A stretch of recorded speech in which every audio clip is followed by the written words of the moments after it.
Kimberly Guilfoyle has always looked like a woman who had everything: glamour, confidence, and ambition that seemed unshakable.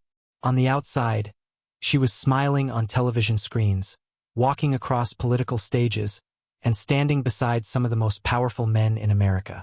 But behind the bright lights and polished image lies a story far more complicated. It is a story built on early loss, personal reinvention, and an ambition so powerful that it often came at the cost of relationships. To understand Kimberly Guilfoyle, you cannot just look at who she is today.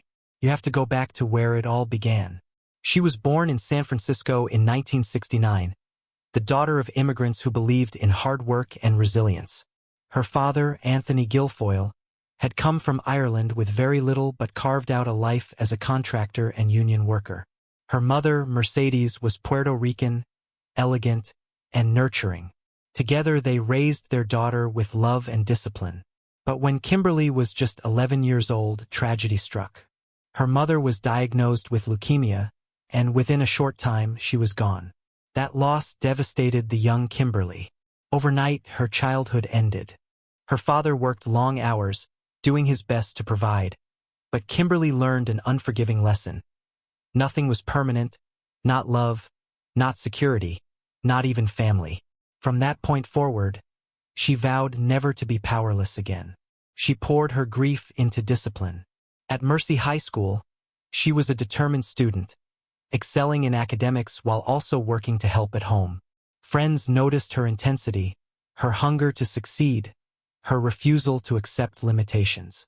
This was a girl who already understood that life would not hand her anything. She would have to fight for every piece of it. That fight carried her to the University of California, Davis, and later the University of San Francisco School of Law. To pay her tuition, she modeled for catalogs and even appeared in a Victoria's Secret spread.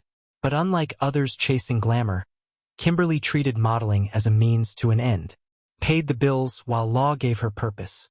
She wanted to be a prosecutor, someone who stood in the courtroom with authority, someone who shaped outcomes rather than waiting for life to decide them. Her career began with promise.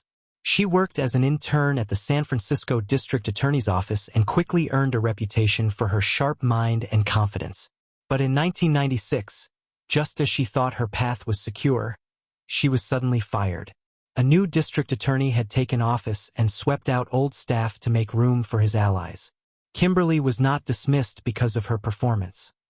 She was dismissed because she lacked the right connections. It was a harsh awakening.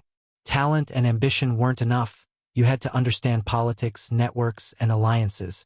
She never forgot that lesson. Soon after, she met a young San Francisco businessman named Gavin Newsom. Their chemistry was undeniable. But for Kimberly, there was more than romance in the air. Gavin was ambitious, well-connected, and on a path to political greatness. Their marriage in 2001 made headlines. Together, they were called San Francisco's golden couple. Handsome, glamorous, and destined for influence.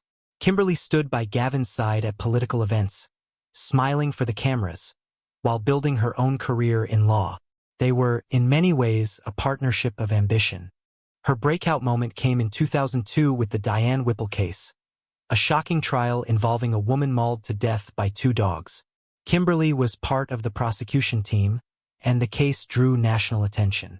Millions watched as she delivered arguments with passion and precision. The verdict made headlines, and Kimberly became a rising star. Television networks noticed.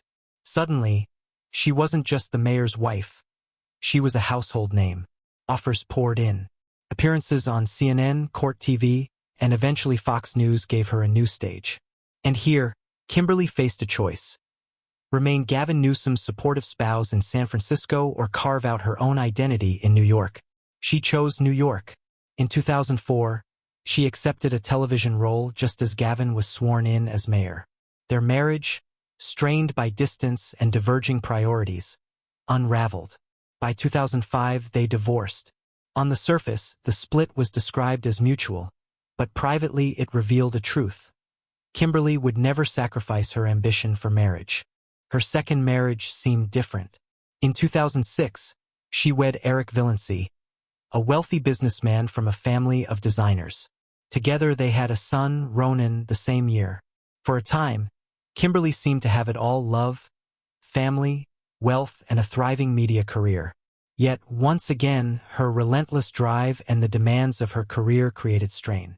By 2009, that marriage too had ended. Twice married, twice divorced, Kimberly appeared to prove one thing: ambition always came first. At Fox News, Kimberly finally had the stage she wanted. As a co-host on The Five, she became one of the network's most recognizable faces. She was sharp, fiery, and unapologetic. Viewers either loved her or hated her, but they always remembered her. She wasn't just reporting news. She was shaping conversations. For nearly a decade, she was a constant presence in conservative media. But in 2018, her career at Fox came to a sudden end. Reports of workplace misconduct surfaced, leading to her departure. The network quietly settled the matter, and Kimberly was gone from television.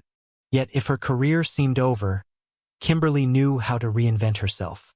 That same year, she began a relationship with Donald Trump Jr., the pairing stunned political watchers.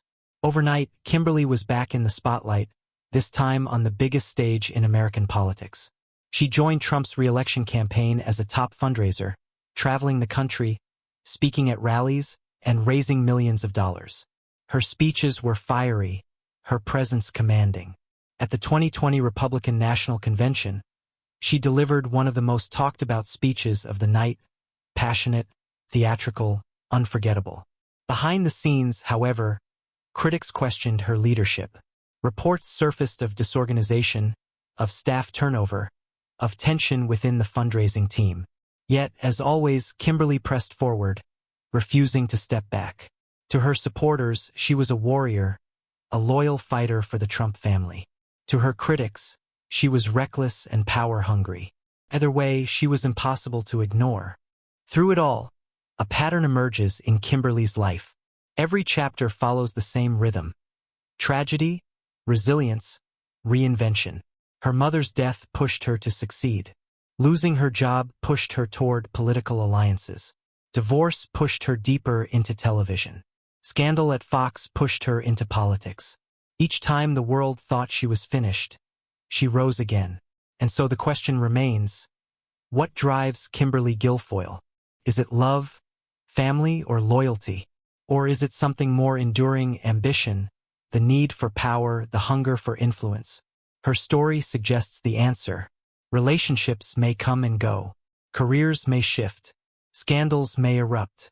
But Kimberly always finds her way back to the center of attention. From a little girl who lost her mother, to a prosecutor in San Francisco, to a television star, to the partner of Donald Trump Jr., Kimberly Guilfoyle has lived many lives. Each one has been marked by loss, by bold choices, and by survival.